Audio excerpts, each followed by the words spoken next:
Vous voulez qu'ils aient un travail. Tout le monde les remarque, hein. Les parents se trouvent devant une impuissance terrible au niveau judiciaire, juridique, je ne sais pas comment dire, je ne suis pas une spécialiste, mais c'est une impuissance absolument épouvantable. Voilà. Là aussi, alors, juste là, je voudrais intervenir en un minute, juste une seule mot. C'est que les juges des enfants, en fait, leur ordonnance ne correspond pas à leur audience. C'est pour ça, j'ai enregistré de nombreux juges des enfants que j'ai mis sur des réseaux sociaux et j'ai porté plainte à l'appui de ces enregistrements contre 5 magistrats en ce moment. Le dossier a fait 3 allers-retours entre la chambre d'instruction de la cour d'appel et le doyen des juges d'instruction. Donc j'espère qu'il va y avoir des condamnations. Je fais appel à toutes les associations et les victimes présentes, s'ils veulent venir se porter partie civile en même temps que moi, ils seront bienvenus. Voilà. Merci. Il faut faire de la politique, il faut convaincre les députés, il faut leur dire qu'il faut que ça cesse. Et encore une fois, il suffit d'un mot, il suffit d'une directive, et il faut que ça cesse maintenant.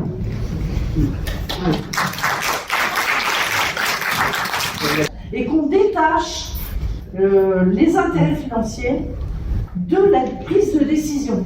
Or, la prise de décision, du placement, elle est faite par les conseils départementaux et l'argent va aux conseils départementaux. Donc, excusez-moi de te couper, c'est que ça soit les enfants placés abusivement ou à juste titre, c'est ce que Chantal est en train de dire. Vous avez d'un côté des gens qui ont le pouvoir, qui ont la bonne représentation, qui ont des réseaux, et de l'autre des enfants sans défense, isolés, mis à l'écart de leur famille, mis à l'écart de la société et qui ont beaucoup d'argent dans la poche. Un enfant, moi j'ai des preuves qu'un enfant placé rapporte environ 10 000 € par mois aux services qui les détiennent.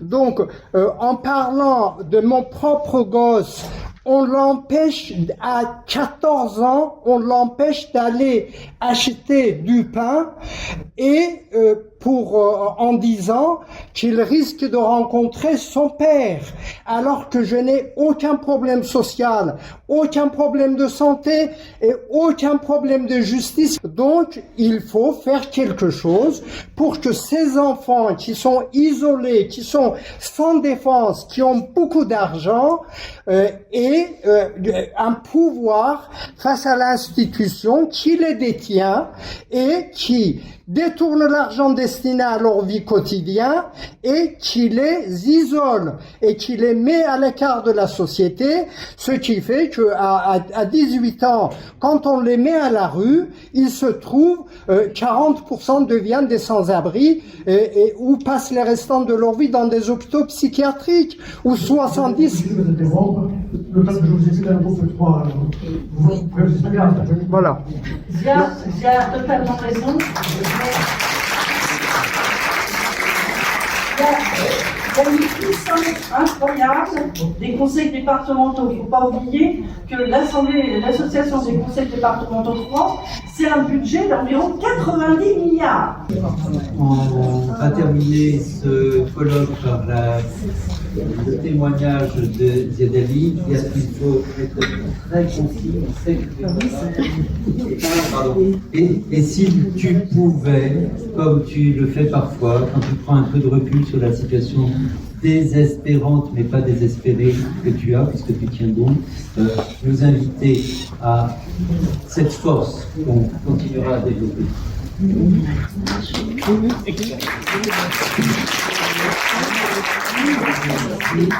En fait, merci pour les organisateurs qui ont fait cette vidéoprojection des dessins J'en ai fait environ 300 concernant des enfants placés et j'en ai exposé quelques dizaines dans l'entrée. En fait, comme on vit, j'ai aussi pleuré, comme chacun d'entre nous, réveillé à 2h, 3h du matin, en pleurs et pas pouvoir dormir. Toujours cogiter, toujours penser à mes enfants, j'ai fait tout ça. Sauf qu'à un moment donné, je me suis rendu compte qu'il fallait entrer en action et c'est ça par la suite qui m'a protégé. Et entrer en action consistait à, par exemple, enregistrer des audiences des juges des enfants, mes entretiens avec l'ASE, nous sommes nombreux à le faire, mais j'en ai fait des vidéos que j'ai publiées sur ma chaîne YouTube, donc Zia, plus loin d'Ali, YouTube. Il y a une quarantaine de vidéos de témoignages, aussi bien des interventions au Sénat, dans les meetings de présidents de conseil départemental, dans les audiences des juges des enfants, dans les audiences des juges des affaires familiales et ainsi de suite, et qui sont toujours publiques. Pour cela, j'ai pris des gros risques, effectivement, je risquais gros, mais j'ai pas été condamné parce que chaque fois, malgré tout, on peut se réjouir qu'en France, c'est vrai que la justice civile, notamment celui des tribunaux pour enfants et la justice familiale, décide à la tête de client, mais dans la justice pénale, on peut s'en réjouir. Dans ce pays, je peux en témoigner, ça fonctionne malgré tout. C'est lent par rapport à la vie d'un enfant, mais ça fonctionne toujours. Alors, comment je m'en suis sorti? J'ai en fait essuyé mes larmes, comme on dit. Eh bien, avec les dessins, avec l'expression artistique, Freud disait, on ne sait pas par quel... Freud, c'est cette psychanalyste célèbre, ouais. Freud, voilà, qui disait, on ne sait pas par quel mystère ce qu'un homme normal traduit par un ulcère d'estomac ou par un cancer, un artiste l'a traduit en une belle œuvre d'art. Donc en fait, dans ces dessins que j'ai faits, en fait, ce sont tous les douleurs, tous les sentiments personnels et puis collectifs que j'ai eus. Voilà, sont dans ces dessins-là.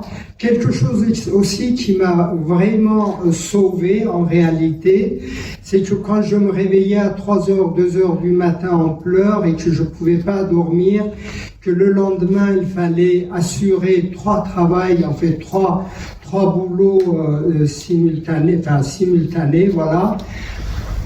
Eh bien, si j'avais pas trouvé ce que j'ai trouvé, ça allait être la dépression, les médocs, et puis petit à petit, on plonge malheureusement, comme c'est le destin de la plupart des parents. Donc, alors, ce que j'ai trouvé à ce moment-là, j'ai décidé de créer une espèce de cabane dans laquelle je pourrais, j'ai une vie très confortable, j'ai une grande maison dans un endroit très verdoyant, tout ça, que j'avais construit pour mes enfants, pour la famille que j'avais, disons, constituée. Du jour au lendemain, je me trouvais seul là-dedans, à pas pouvoir dormir, avoir de l'insomnie.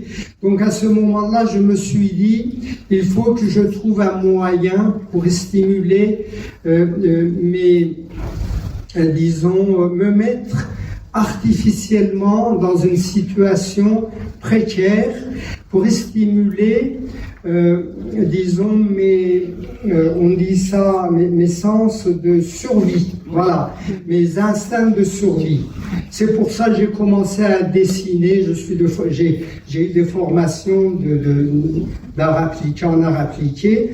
J'ai commencé à dessiner les différentes formes des cabanes et je suis tombé sur une forme qui est en fait pyramidale. sans savoir, sans rien savoir à ce propos. J'ai construit ma première pyramide en bois massif en 2013, que j'ai exposée dans une exposition internationale.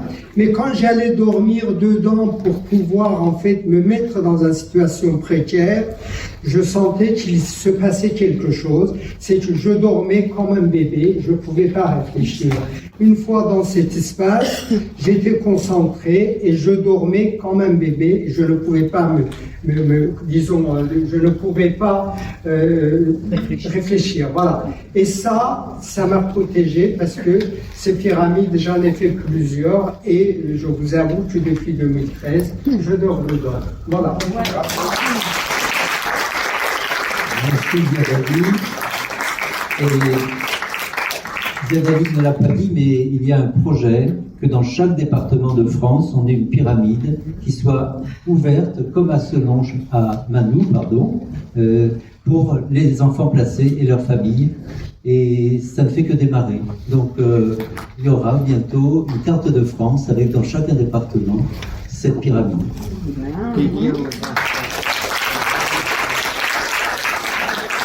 Je pense que sur le thème 3, nous avons terminé.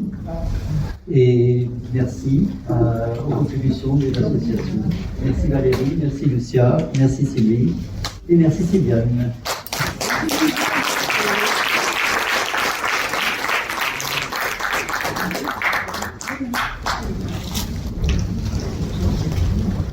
Laurent.